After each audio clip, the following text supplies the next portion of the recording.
dreams in our eyes. The crowds roar like a storm on the wind. We're the underdogs fighting again.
Hey guys, good evening and welcome to the biggest little soccer podcast on YouTube. And of course, that's unsubstantiated because obviously I have no way to check. I'm just kidding, I can check.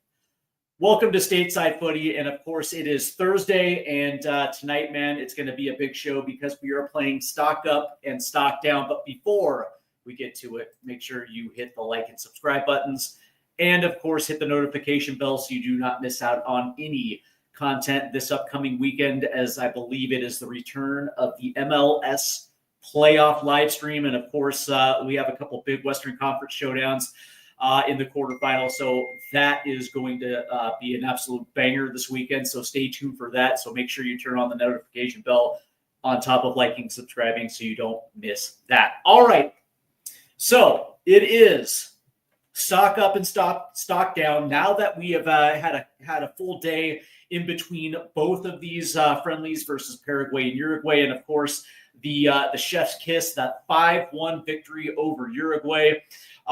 There is a few players that need to be highlighted for their performances in the window, and of course we also have some stock down as well too. 3 players that I believe didn't necessarily show themselves that great in this window. I wouldn't necessarily say they were complete garbage, but considering now that certain positions are tight now, those type of performances unfortunately move them a little bit down in my pecking order. And of course, tomorrow we're going to have the World Cup roster prediction version 4.0, and I will let you know that who my locks are, who is going to be on the bubble and who's going to be the outside looking in. So let's go ahead and get into it.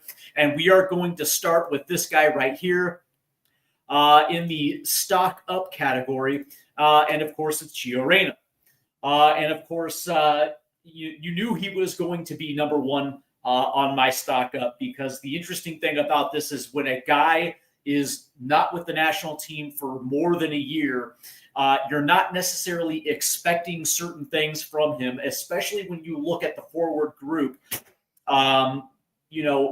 It was going to be interesting to say the least. And of course, in that first game, he gets the goal within the first 5 minutes, gets an assist a little bit later after Diego Luna made a nice press, and then of course Gio picks up the ball and then essentially feeds Flo Balogun for that second goal. And then, of course, in that match against Uruguay, comes on, gets another assist, and all of a sudden, in 105 minutes over 2 matches, now all of a sudden, there's something else to talk about within that forward group. The interesting thing about this is not only was this an impressive camp for Gio Reyna, on top of everything that we heard as far as his maturity, as far as his reintegration into the group, his mindset when it comes to team versus personal.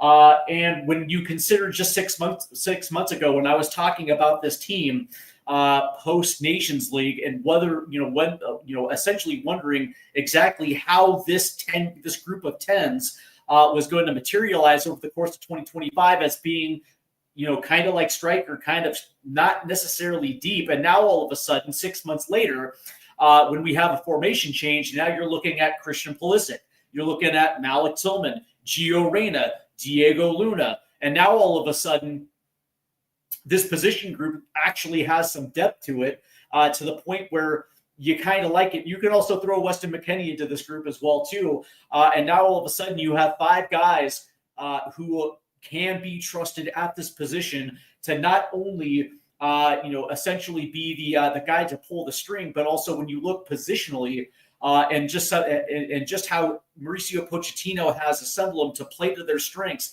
and the positioning in which they play, all of a sudden it's like it went from a little bit of a weakness to a strength, to the point where Gio Reyna can actually step into camp after a year of not being with the national team, and he looks absolutely awesome. So from that standpoint, Gio Reyna absolutely made the most of it.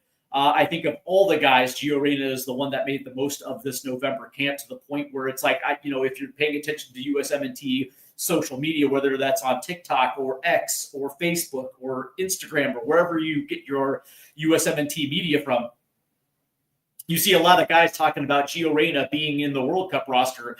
And I'm not one of those guys that is going to react emotionally to this. What I will say is what this November camp, what it means is that he will be around in March. And what he does in March is going to dictate if he's going to make the World Cup roster. If you pay attention to the trends of Mauricio Pochettino, he usually rewards guys that have good camps, right? Which is why Christian Roldan continues to make camps, which is why Alex Freeman continues to make camps, Diego Luna, some of these other players. It's because if you show exactly what he's asking and you go above and beyond, he is going to reward you. And with this performance in the November window, that's exactly what Gio Reyna has done. It at least afford him to be able to be a part of the group in March. And if he can actually take advantage of that, 100%, he's going to be on the World Cup roster. If anything, I got Gio Reyna on the bubble right now. And again, it's all going to be dependent on his health, number one, and also number two, what he does in that March window. And I would probably assume that if all things break even and Gio Reyna is available, think about this positioning group come March. It's going to be Christian Pulisic, Malik Tillman, Gio Reyna, Weston McKennie, Diego Luna. You're going to have 5 guys in that position. And when you look at the competition, the alleged competition, it's going to be interesting to see exactly what these guys do against essentially teams that you're going to see in the round of 16 or better. And from that standpoint, man, I'm excited for this, and I'm curious to see exactly what the next evolution of Gio Reyna is going to be from as we switch the calendar from 2025 to 2026. So that, to me, that's going to be the intriguing storyline come 2026, one of them at least. But that being said, Gio Reyna, an absolutely phenomenal November camp, and the fact that he was able to come in, break his dad's record in the process as well too. And by the way, that's actually kind of a mindfuck for me as well too, considering I watched the bulk of Claudio Reyna's national team career back in the 90s into the early 2000s, and it kind of bugs me to the fact that he had 140 some odd caps and only managed 8 goals. I thought it might have been a little higher, but that being said, Gio Reyna does it, scores his 9th national team goal, and breaks his dad record. So that's actually kind of cool. All right, let's turn to this guy too, because Alex Freeman, and this is another guy, man, that has been surprising. And when you look at where he played in the first game, where he played in the second game, 113 minutes in this window, 2 goals. And Alex Freeman, when you look at 2025 in a whole, and when you saw him come in for the first time, and you saw that he was green with the national team, there was a lot of raw talent. The first maybe 4 to 5 appearances were kind of up and down. I wouldn't say none of them were bad performances, but that being said, certainly they were a mixed bag. And now all of a sudden you've seen Alex Freeman in the last two windows. And I'm not going to sit here and say that he's a finished product. That's not what I'm saying. But you can see that the development of Alex Freeman has been absolutely brilliant, to the point where you can understand exactly what Pochettino had seen in Freeman. And of course, in the game against Uruguay, bags a brace by essentially playing in a center back position. That second goal was absolutely brilliant when you think about the fact that he made that inverted run, essentially beat 3 Uruguay defenders, for that goal. That was me personally, that was one of the more brilliant touches of that game. And so from that aspect, man, I love Alex Freeman. Now, that being said, when it comes to the World Cup roster, he is a backup at that right wing back position, because as of right now, you would probably assume that for what Pochettino needs out of that position, the fact that, me personally, I just believe Serginho Dest is a better choice. I think for what he needs for that winger to hug the touchline, the ability to beat a man 1v1 off the dribble, to create space, to get forward, to play a ball into the box. Me personally, I just think Serginho Dest just plays it better. But that being said, one of the things that he did show in this window was the ability to play multiple positions, and also scoring from a deep position, bagging a brace from a deep position. And from that standpoint, man, it just opens up other ideas, other possibilities for Mauricio Pochettino. Now, I don't think that Freeman is going to be playing in the back three in a World Cup. I don't see that. But that being said, depending on the opponent, maybe you might see it. And now that you have seen him playing in that a little bit in that position, it kind of makes you wonder.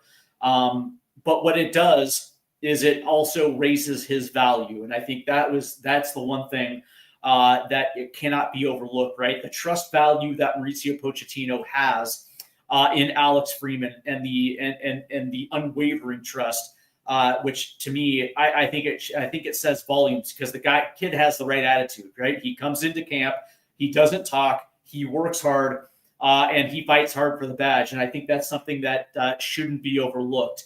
And when you see these type of performances from Alex Freeman, and he's essentially being rewarded, it kind of lets you know that maybe in the context of the 2026 World Cup, yeah, he's probably gonna be a part of the roster, but this is more for like 2030, not necessarily 2026. So from that standpoint, man, his stock is about as high as it's been since since he's been called into the national team. And it's going to be exciting to see exactly what his developmental curve is going to be over the next 4 years. He's also point in case, he's also one of the guys that I actually think he needs to make the move to Europe. But that being said, in the context of tonight's show, man, yeah, his stock is absolutely sky high. All right, let's talk about this guy, Austin Trusty. And I have him in this is because in the contents of the center back position, one of the things that we need in this group is a number 3. And we've seen this over the course of the last couple windows. Mark McKenzie has been hit or miss. We've seen Miles Robinson getting 3 starts over the course of the last 2 windows. I didn't think Miles had that great of a November window. I'll just be the first one to say it. He's actually going to be featured tonight in the stock down. And the biggest issue was that, generally speaking, in the October window, we saw him kind of play on the right-hand side of the back 3, and I actually thought he was pretty good. In this window, he was playing in that first game against Paraguay. He was playing in a more central center back position, and I thought he looked slow. I think he got caught out.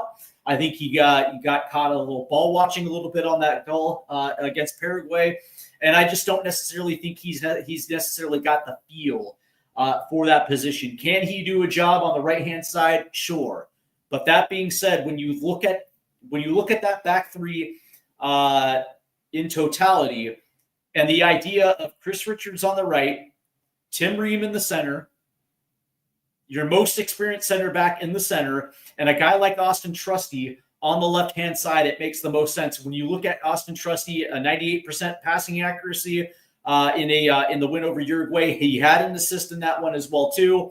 And the fact that he's big, he's physical, he's very good with the ball at his feet, but most importantly, he's got pace, which means he can protect the touchline from the 18-yard box to the touchline. There in today's modern football, there's a lot of attraction with center backs that actually have pace to be able to push up and get involved with the attack, the ability to track back quickly and get himself back into position. But I think also the spatial awareness that he has on the pitch as well too is something that I actually think is a very underrated quality. I also think that his passing ability is also very underrated as well too. And I think we actually got to look at that in that match versus Uruguay. And me personally, if I had to rank the center backs at this position right now, Austin Trusty to me is probably the third best. And one of the things that I don't want to see from Mauricio Pochettino is trying to put Austin Trusty in a central center back position where he's probably the most beneficial on the left-hand side. And me personally, it makes a lot of sense to actually have Tim Ream playing in a central position because he's the most experienced. And with his IQ, he's actually a little bit of a better fit at that central location. Whereas a guy like Chris Richards and a guy like Austin Trusty playing on the right and left side, it gives the U.S. a little bit more flexibility in that back three. But that being said, Austin Trusty to me actually took advantage of this window and made the most of it in that match of that versus Uruguay. He's also a guy who I think is going to be rewarded and brought back into the March window. And I would love to see him start with a Tim Ream and a Chris Richards, because I want to see exactly what that looks like. And I actually think that with that performance, and if he can actually replicate this in the March window, we actually have our starting back three in the World Cup. Me personally, it just makes sense. But that being said, it is what it is. Let me know exactly what you guys thought about Austin Trusty's performance. Because I actually thought it was actually a very strong performance for Trusty. All right, so I've given you the 3 up, and now I'm going to give you the 3 down. And we're going to start with Ricardo Pepi. It's unfortunate too, because I love Ricardo Pepi. He only got 15 minutes in, and the biggest thing was that he missed a wide open net. The ball dropped to his feet. And what makes this even a little bit more painful is the fact that he is absolutely lethal in front of the net. And when you're in a position like that, you literally cannot afford those type of misses. It was a difference of winning that game close or winning the game comfortably. And those are the type of finishes that are essentially gimmies. And when you absolutely just botch it, it has a lasting effect to the point where in the next game, he got leapfrogged for a start from Haji Wright, and then of course Flo Balogun comes in the 65th, 70th minute, and Pepi just didn't see the field versus Uruguay. And I think a lot of that has to do with the fact that you didn't take advantage of the 15 minutes that you were giving. Now, what does this mean as far as his rank in the pecking order? I still think he's number 2 on the depth chart. I think when you talk about total ability as a striker, I think it really does go Flo Balogun 1, Ricardo Pepi 2, and Haji Wright 3. But that being said, it's like you can't necessarily dismiss Haji Wright, because Haji is actually a brilliant player as well too. But that being said, when I look at the players that really needed to actually have good performances, Ricardo Pepi needed to be one of those type of players. He needed to remind people that he's in that race with Flo Balogun to be a starting striker. He needed to remind folks that, yeah, dude, I can also be that guy as well too. And when you botch a wide open net, it's not surprising that he didn't see the field versus Uruguay, and it sucks, man. Because me personally, you guys know how much I love how much I love Ricardo Pepi. I actually think he's probably one of the best strikers that the U.S. has produced over the last, 10, 15 years. And especially considering he's homegrown. And you know exactly what he means to the U.S. men's national team. And what does this one performance do for his ability to make that March roster? He's gonna have to continue this form with PSV. And it is what it is, right? And I still think that he probably gets called into March, but man, it doesn't leave necessarily a lasting impression for a guy like Mauricio Pochettino. I want to welcome in a few people into the chat. We have Rich Rod. Am I able to watch the replay on Peacock? I missed the game. I was working, but do we really spank? Yeah, we did. The match was over, by the way, by half. It was over by the half, and that's something that we just don't necessarily do. And you can make the excuses. It's like, they were missing their top two goal scorers in Darwin Nunez and the other guy, and maybe they weren't necessarily playing their full first team. But that being said, they're still good enough where they don't give up 5 goals like that. It's Uruguay. They are a team that is built on defensive identity. They're a team that is incredibly hard to break down. And by the way, they actually had their starting back line playing in that one. And we absolutely humiliated Uruguay. So from that standpoint, Rich, I think it's available, but don't necessarily hold me to it. But I think it's available. And then we have my guy Ace, who says, "Sorry, I'm late." Yeah, don't apologize. Don't apologize, man. It's just good to have you.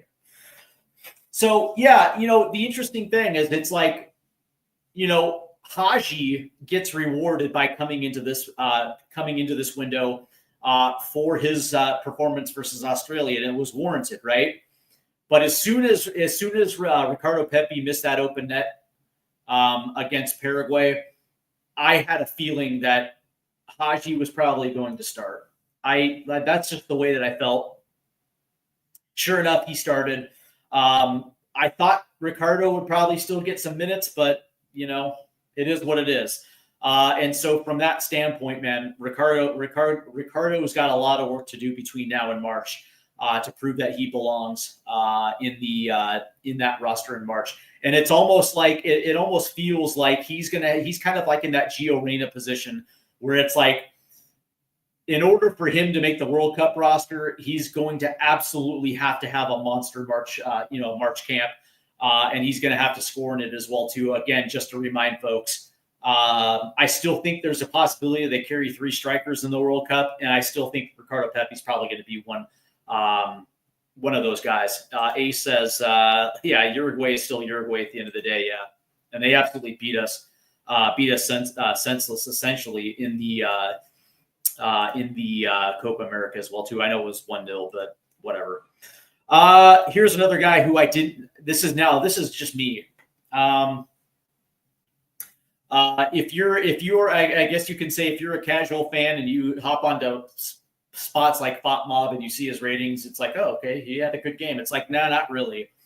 One of the things that was leading into this window was there was a lot of chatter on USMNT X about Joe Scally being a type of guy where he can slide into a back 3, and if you need him in a pinch, blah, blah, blah, blah, blah, blah, blah. Well, we got an idea that Joe Scally doesn't necessarily have a good feel for that position, right? I guess the conventional wisdom is because he's a right-footed defender playing in a right-footed defensive spot, but the positioning is just different. And when you consider that he is a right back, and this season, especially with Borussia Mönchengladbach, he's playing a little higher up the pitch. He's being involved in the attack. And so now all of a sudden you take him out of a familiar role. You put him into a role that he doesn't play for club, let alone play for it for country as well too. And all of a sudden now you're asking him to be kind of like a hybrid, a secondary wing back / center back. And me personally, I didn't think he looked confident on the ball. To me at times it looked like he had a hard time holding the shape in that back 3. And so from that standpoint, I didn't necessarily think that he actually proved that he could play that position. And from that standpoint, I actually have him in stock down a little bit. One of the biggest things is that if he's going to make the World Cup roster, it's going to be at right wing back for sure. And what makes this even worse for Joe Scally is the next day or the next match, Alex Freeman played that role. Playing, I guess you can say on playing in that role that Scally played, and he scored 2 goals. And so when your competition, your direct competition for your roster spot on a World Cup roster, essentially does better than you, it makes it look a little bit worse. And Alex Freeman, me personally, Freeman just looked better all the way around. I don't know how you guys felt, and I think when your direct opponent of the position in which you're trying to make the World Cup absolutely just makes you look silly in the same window, I think it speaks volumes. Now, it doesn't mean that Joe Scally's a bad player. It just means Joe Scally's not a center back. That's all it means. I was nice seeing Scally back. It was nice seeing Scally back in with the group, and I think he's learned his lesson. And I still think he has a future with the national team, and there's an outside chance that he might be able to make the World Cup roster. But the thing about it is he needed to actually have a bulletproof November window, and he had anything but. And from that standpoint, I think we learned a valuable lesson.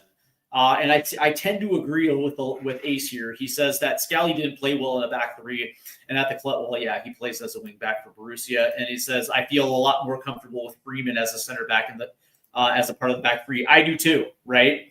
So for me, I get the impression that Chris Richards is going to be playing in that position in the World Cup on the right side of the back three.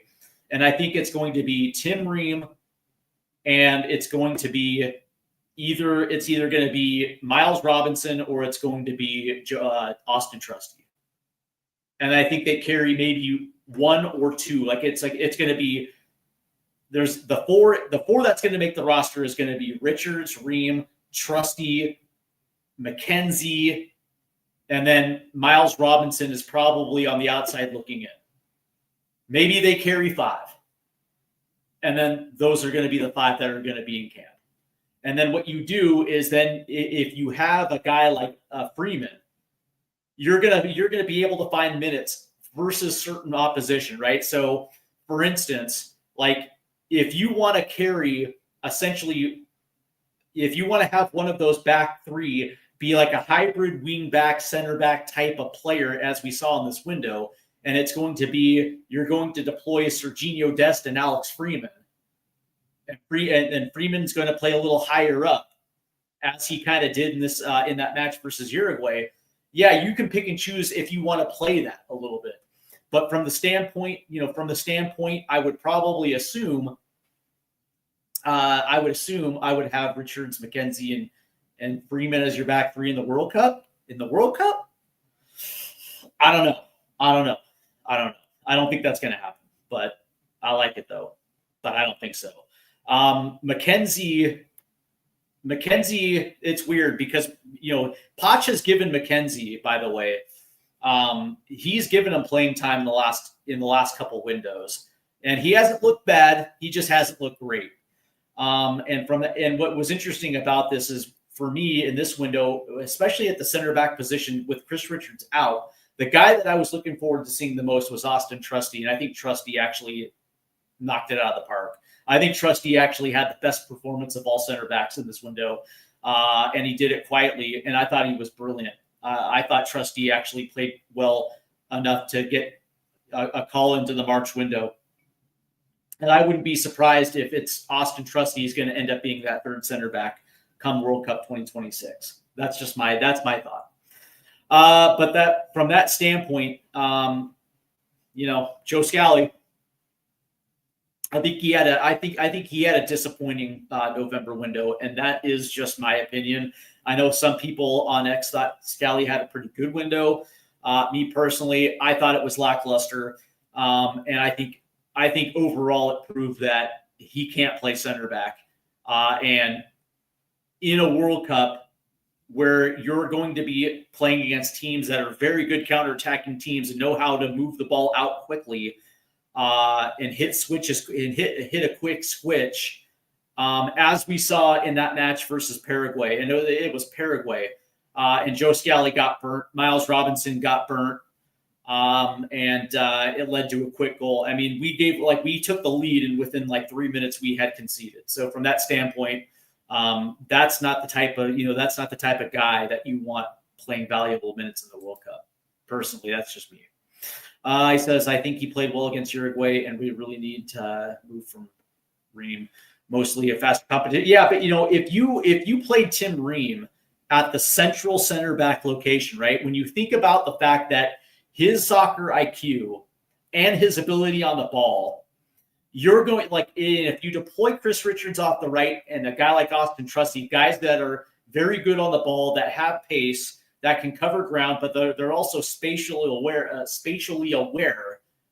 You can get away with Tim Ream as a central defender in the back three, and that's how I would line it up. Because that's the thing, Richards and Trusty have pace, and they're very good on the ball, so they're not going to make mistakes, and they're also good defenders as well too. So from that standpoint, you can get away with it. You can get away with Tim Ream being a little bit more central, and not have to bring in Alex Freeman back in to play that because of his pace, because you already have two guys that can play right and left center back that actually have pace. That's just me. Lastly, we need to talk about this guy real quick, and it's Miles Robinson. It was interesting, right? Because I actually thought Miles had a good October window. I thought he was actually a pleasant surprise, which is why he was brought in to the November window. But I actually think he took a step backwards. And I think a lot of it has to do with that, the comfortability of not necessarily, he was tasked with being a central defender in a back three. I thought he was slow. I thought he got caught ball watching a little bit on that goal against Paraguay. I don't think he necessarily had a good feel for that position. And I think when you look at how he plays, for his club, he kind of plays on the right side. Me personally, I think that's where his best position is, on the right side of the back three. But unfortunately, we have Chris Richards, and he's not going to get any minutes over Chris Richards, especially if they play Chris Richards correctly. But that being said, it's hard, right? It's going to be hard. Did I think that Miles Robinson did himself a good job in October? Yeah, he played well in October, and maybe the word massive is a big overstep. Maybe it was just a slight tick backwards. But what I will say is that when you had a guy like Austin Trusty come in and actually play very good, and kind of overshadow your play a little bit, it stands out to me, right? And it's like the little things that you're expected to do, and you don't, and it directly leads to a goal, especially quick conceding the way it did, and the fact that you were out of position, and the fact that you couldn't recover quickly. Me personally, I think that raises a massive red flag. And again, when you're playing out on the right hand side, you have cover on both sides, because Chris Richards in that last window, Chris Richards was playing centrally, and of course you had Serginho Dest playing that wing back position, and so you actually have cover off of both shoulders. And because he's kind of a little bit pacey, he's able to recover a little bit quicker off that right hand side, which makes him look a little bit better. But when you're playing centrally, you don't necessarily have the same cover. And so you're on an island, which means your IQ, your intelligence, your pace all comes into play, especially on the counterattack. And the fact that he wasn't able to recover just makes it look a little bit worse. And that's the issue that I have. The question is, because of the lack of talent at the center back position, is he going to be one of those five guys? Because you would expect him to carry five center backs. Is he good enough to be one of those five guys? Maybe. Like right now, like if you ask me what my starting three is in the first match of the World Cup, it's Richards, Ream, and Trusty. Those are my three. And then McKenzie and Miles Robinson, yeah, sure.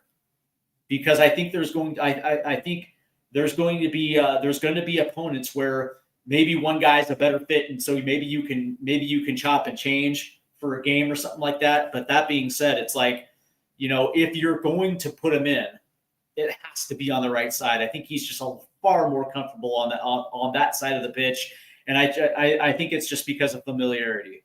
That's just my take on it. But also, let's be honest, Miles Robinson has not been the same since the Achilles injury. He just you wonder if the confidence is there, and he's certainly not as quick as he used to be. But it is what it is, right?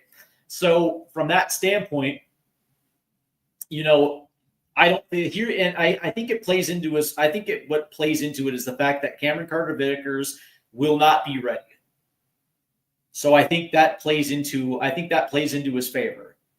Not that I thought that Cameron Carter-Vickers was probably going to be a part of it, but that being said, it plays into his favor, and I also think it plays into Austin Trusty's favor as well too.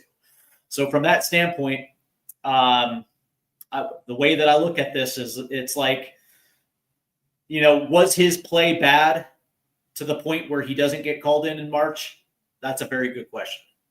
That is a very good question. Probably, because I don't think there's anybody else that's going to be out there where I think we're too late in the process to bring in another center back. So, and also you also have to bring in Alex Freeman into this conversation as well too.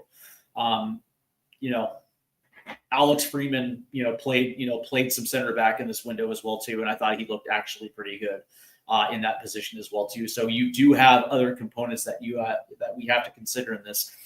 But that being said, man, I didn't think he had that great of a. I didn't think he necessarily had the greatest November window. All right. So before we go, I just want to give my final thoughts on the November window, because I actually thought it was the best of 2025.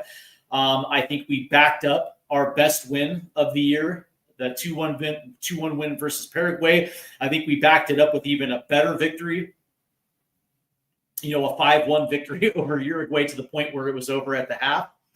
And so from that standpoint, when you look at it and you look at where the U.S. men's national team is now compared to how we started the season, or started the year, I think we're in a much better position. As a matter of fact, I would go so far as to say that this team looks dangerous now.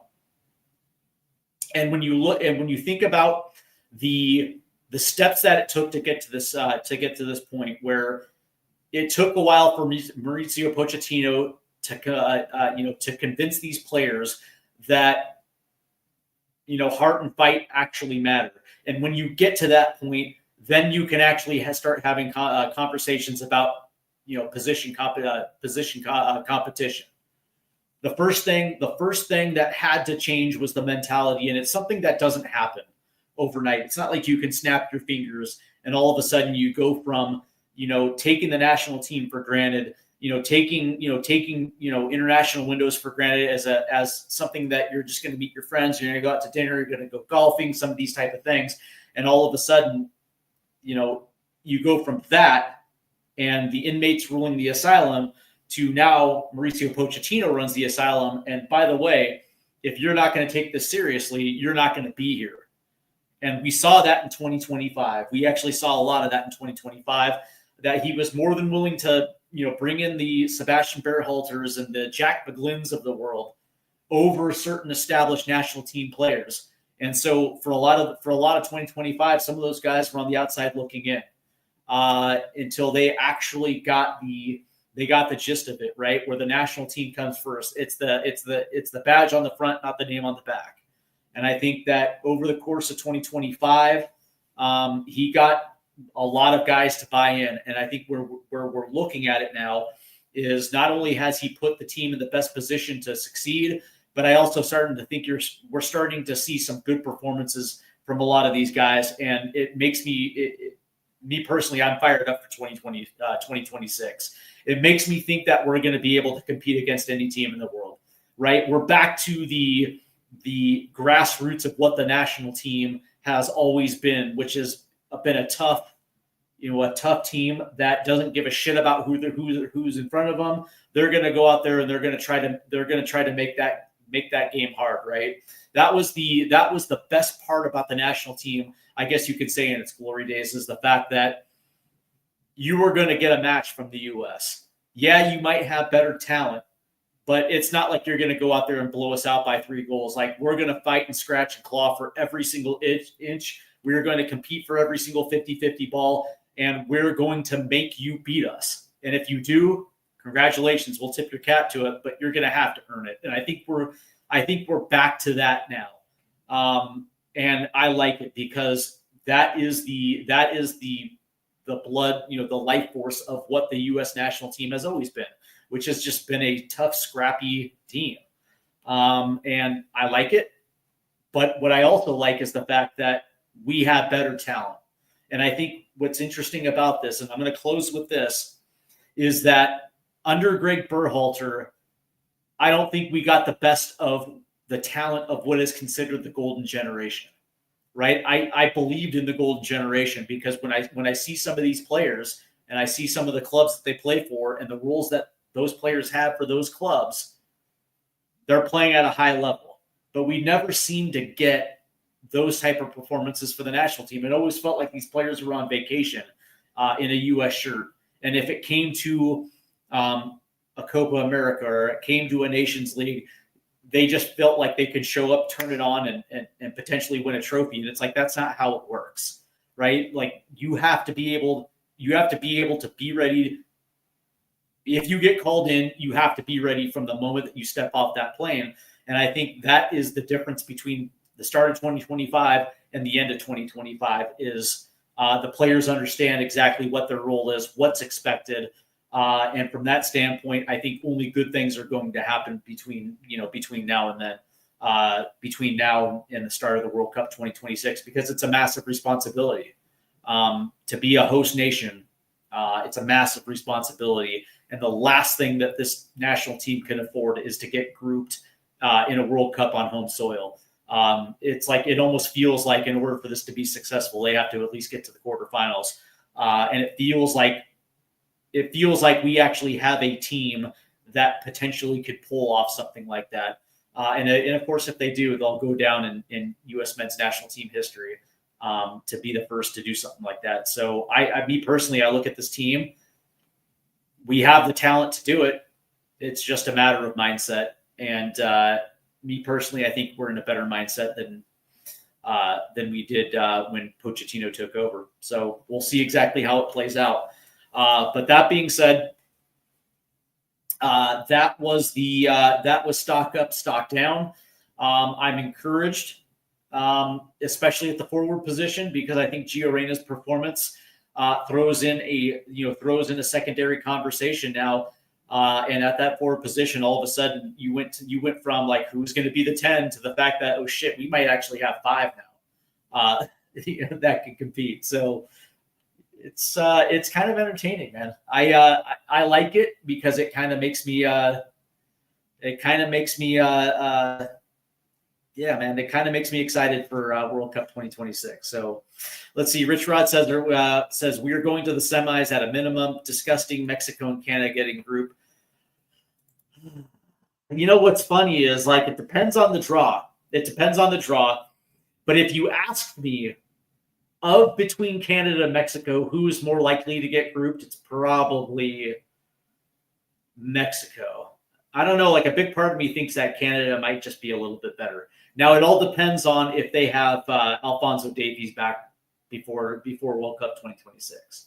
If they can get Davies back, that adds a little bit of an extra dynamic for Canada. But Mexico, like, I was talking to my brother about this yesterday, as a matter of fact. This version of L3 is the worst version of L3 in 50 years. By far, this is the worst Mexican national team that I've ever seen.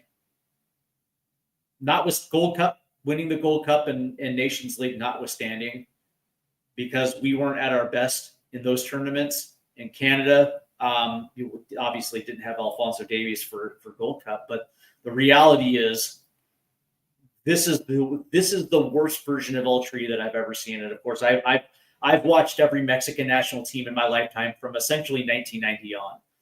And there were some very good versions of El Tri in my lifetime, especially, the team that won Confederation Cup in 99. That El Tri would smoke this version of El Tri. Unbelievable. Unbelievably shambolic, this version of El Tri. Are you going to have a live reaction? 100%. 100%. I'm going to have a live reaction for the draw. Let me go ahead and see something real quick. December 5th is on a Friday. 100%. It might not. Yeah. As a matter of fact, I will, because I usually have Fridays off. So I actually might go during the draw or immediately right after the draw. 100%. I'll be around for that. Absolutely. All right. So just a quick reminder for those to make sure you hit the like and subscribe buttons. Let me pull this up real quick. Make sure you hit the like and subscribe buttons and the notification bell as well, too, because we are actually getting pretty close to 500 subs now on this channel. And this channel has grown exponentially in the last, 3 months. But that being said, this weekend, obviously tomorrow, we have World Cup roster prediction 4.0. As I let everybody know who are my locks, who is on the bubble, and who is on the outside looking in. So we are going to get into that. This weekend, obviously, we're going to do some Premier League stuff, because obviously Tottenham returns with the North London Derby. So I actually have that pre-match build-up for that, and of course the live stream on Sunday as Spurs travel to the Emirates to take on Arsenal. But I believe it's on Saturday. Let me double check this real quick. I believe it's on Saturday. And I believe this is coming up. Saturday at 9:30. It is LAFC versus Vancouver, live from BC Place. It is the MLS playoff live stream as these two teams match up. And by the way, I actually think Vancouver beats LAFC. I don't give a shit about Denny Bouanga and Sonny, right? Because if one of those guys just has an off night, it plays into Vancouver's hands. And by the way, you listen to any fucking pundit that talks about it. They've already moved LAFC into the conference finals. It's like, are you forgetting they have Thomas Muller? And by the way, it's like, yeah, Sonny's been great, but Thomas Muller fucking has won everything there is to win in world football. And the impact that he's had on that team has just been unbelievably fantastic. The question is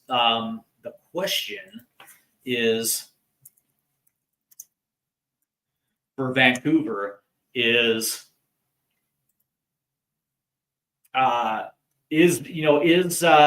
Brian White going to be available for this one? Because if he's available and he's playing up top with Muller playing right underneath, and you look at some of the weapons that Vancouver has at their disposal, it equals or it betters anything that LAFC has. And so from that standpoint, I have Vancouver winning that match. So that is going to be on Saturday night, the MLS playoff live stream. So again, make sure you hit the like and subscribe buttons, and also hit the notification bell as well too. And I actually might do, I might do the USL Championship game as well too. So I might be on that one too. I think it's Tulsa versus the Pittsburgh Riverhounds. So I might be doing that one as well too. So definitely pay attention to that. I want to thank everybody for tuning in, and of course, Rich Rod 908, Ace Lionel, the guys that always have my back on this channel. I do appreciate it. And to those tuning in, I hope you guys enjoy your Thursday night. I know I will. It's unfortunate I got to work tomorrow, but shit happens. So you guys have a good night. Take care.